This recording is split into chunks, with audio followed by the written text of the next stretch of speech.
तेलंगाना के वजीर फाइनेंस हरीश राव ने कर्ज जात की दरखास्त दाखिल करने वाले तमाम अक़लियतों के लिए 1-1 लाख रुपए बगैर बैंक लिंक के 10 दिन में जारी करने का वादा किया। वजीर हरीश राव ने कहा कि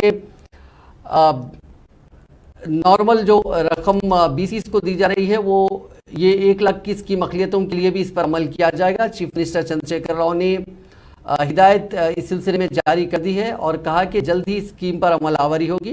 हैदराबाद के जलविहार में अक़लियती कायदीन का एक इजलास मुनक़िद हुआ। वज़ीर दाखिला महमूद अली के साथ मुख्तलिफ अक़लियती कमीशनों के चेयरमैन को इस मौके पर तहनीत पेश की गई। इस मौके पर हरीश राव ने कहा कि चीफ मिनिस्टर चंद्रशेखर राव अक़लियतों का बहुत एहतराम करते हैं और कहा कि महमूद अली को 2 मियाद के लिए वज़ीर बनाया गया। उन्होंने कहा कि शादी मुबारक को अक़लियतों के लिए लागू किया गया, जबकि हिंदुओं के लिए कल्याण लक्ष्मी स्कीम नाफिज की गई। उन्होंने कहा कि कांग्रेस पार्टी एक बात कहती है और एक करती है। उन्होंने कहा कि कांग्रेस हुक्मरानी की वजह से मुल्क में मुसलमान अब भी गरीब हैं। उन्होंने कहा कि तेलंगाना हुकूमत ने इस साल बजट में अक़लियतों के लिए 2200 करोड़ रुपए मख्तस किए।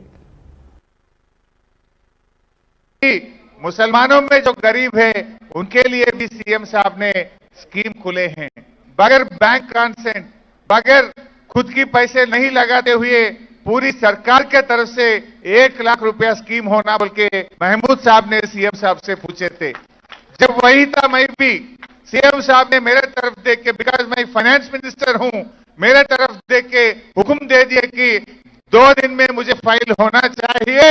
हम माइनॉरिटीज के लिए भी 1 लाख रुपया बगैर बैंक कंसेंट सीधा हुकूमत से देने वाला है। 1 हफ्ते 10 दिन के अंदर सीधा बगैर बैंक लोन, जो ऑलरेडी आप लोग एप्लीकेशन रख चुके हैं, आप लोगों को 1 लाख रुपया स्कीम मिलने वाला है। मुसलमानों में जो गरीब है उनके लिए